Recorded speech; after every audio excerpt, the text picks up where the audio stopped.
Selamat berjumpa lagi dan salam sejahtera bagi saudara-saudara semua. Kita semua bersyukur bahwa Tuhan masih memberikan waktu bagi kita untuk bersama-sama hendak mendengarkan sabda Tuhan saat ini. Mari bersama memohon pertolongan Tuhan dalam doa. Kita berdoa. Ya Tuhan, terima kasih kami persembahkan bagimu. Engkau yang maha hadir, yang mengenal setiap kami saat ini. Hati kami terbuka kepadamu untuk menerima firman-Mu. Bersabdalah kepada kami saat ini ya Tuhan.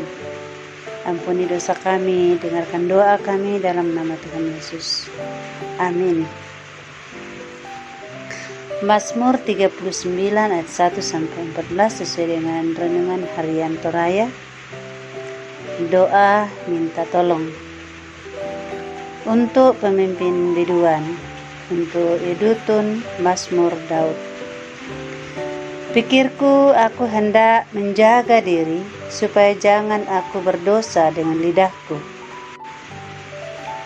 Aku hendak menahan mulutku dengan kekang selama orang fasik masih ada di depanku. Aku keluh, aku diam, aku membisu, aku jauh dari hal yang baik, tetapi penderitaanku makin berat. Hatiku bergejolak dalam diriku, menyala seperti api ketika aku berkeluh kesah. Aku berbicara dengan lidahku. Ya Tuhan, beritahukanlah kepadaku ajalku, dan apa batas umurku, supaya aku mengetahui betapa fananya aku. Sungguh hanya beberapa telempap saja kau tentukan umurku. Bagimu hidupku seperti sesuatu yang hampa. Ya, setiap manusia hanyalah kesia-siaan. Ia hanyalah bayangan yang berlalu. Ia hanya memperebutkan yang sia-sia dan menimbun, tetapi tidak tahu siapa yang merauhnya nanti. Dan sekarang apakah yang kunanti-nantikan ya Tuhan? Kepadamulah aku berharap. Lepaskanlah aku dari segala pelanggaranku. Jangan jadikan aku celaan orang bebal. Aku keluh, tidak kubuka mulutku, sebab Engkau sendirilah yang bertindak. Hindarkanlah aku daripada pukulan-Mu. Aku remuk karena serangan tangan-Mu. Engkau menghajar seseorang dengan hukuman karena kesalahannya, dan menghancurkan keelokannya sama seperti gegat. Sesungguhnya setiap manusia adalah kesia-siaan belaka. Dengarkanlah doaku ya Tuhan, dan berilah telinga kepada teriakku minta tolong.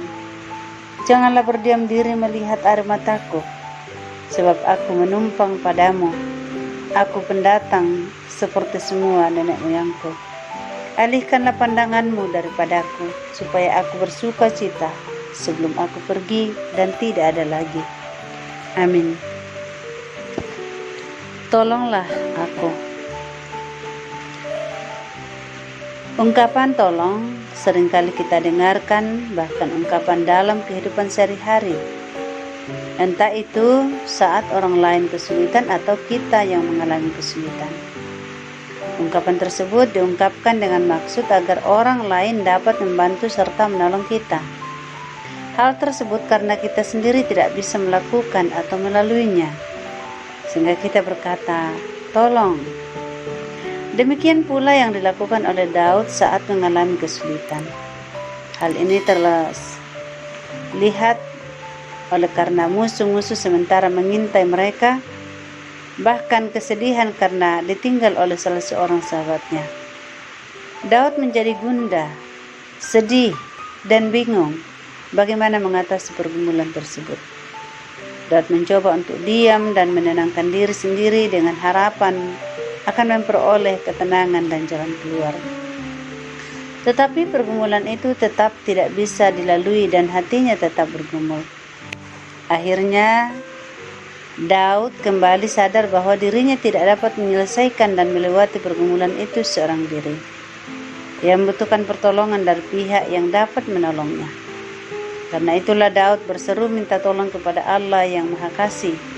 Ia percaya bahwa jika ia datang pada tahta kasih karunia Allah, maka Daud akan memperoleh pertolongan dari Tuhan. Demikian pula dengan kita, saudara-saudara. saat menghadapi pergumulan dan persoalan kehidupan. Kita tidak akan mampu melewatinya sendirian. Mengandalkan diri hanyalah kesia-siaan, karena kita tidak mampu. Kita tahu bahwa hanya Tuhanlah yang mampu menolong. Karena itu dalam menjalani seluruh kehidupan dengan berbagai masalah dan pergumulan, kita senantiasa berseru meminta tolong kepada Tuhan. Dan percayalah, Dia pasti mendengar dan Dia pasti menolong kita. Amin. Kita berdoa. Tuhan, terpujilah nama-Mu. Engkaulah tempat pertolongan kami. Engkau mendengarkan seruan kami. Engkau menjawab kami dalam doa-doa kami dan menolong kami keluar dari berbagai pergumulan-pergumulan hidup. Terima kasih Tuhan untuk firman-Mu yang begitu menguatkan dan memberikan pengharapan kepada kami. Dan oleh firman-Mu biarlah kami terus belajar untuk berserah kepadamu, percaya kepadamu, membawa segala beban bahkan dosa-dosa kami kepadamu yang telah mengampuni kami. Terima kasih ya Tuhan. Saat ini berkati semua yang mendengarkan firman-Mu saat ini dalam kehidupan mereka masing-masing, baik dalam pekerjaan, dalam kehidupan pribadi, dalam tanggung jawab di rumah sebagai suami, sebagai istri atau anak-anak. Begitu juga dengan anak-anak kami dalam perjuangan di bangku sekolah, di bangku kuliah, dalam berjuang untuk meraih masa depan dan cita-cita mereka. Dahului mereka ya Tuhan. Kami mengingat anak kekasih atau saudara kami Rika yang saat ini sedang menjalani pemulihan di rumah setelah dirawat di rumah sakit. Tuhan mau menolong dia dan menyembuhkannya kembali. Bapa kami di surga, terima kasih. Ini doa kami. Dalam nama Tuhan Yesus kami berdoa kepadamu. Amin.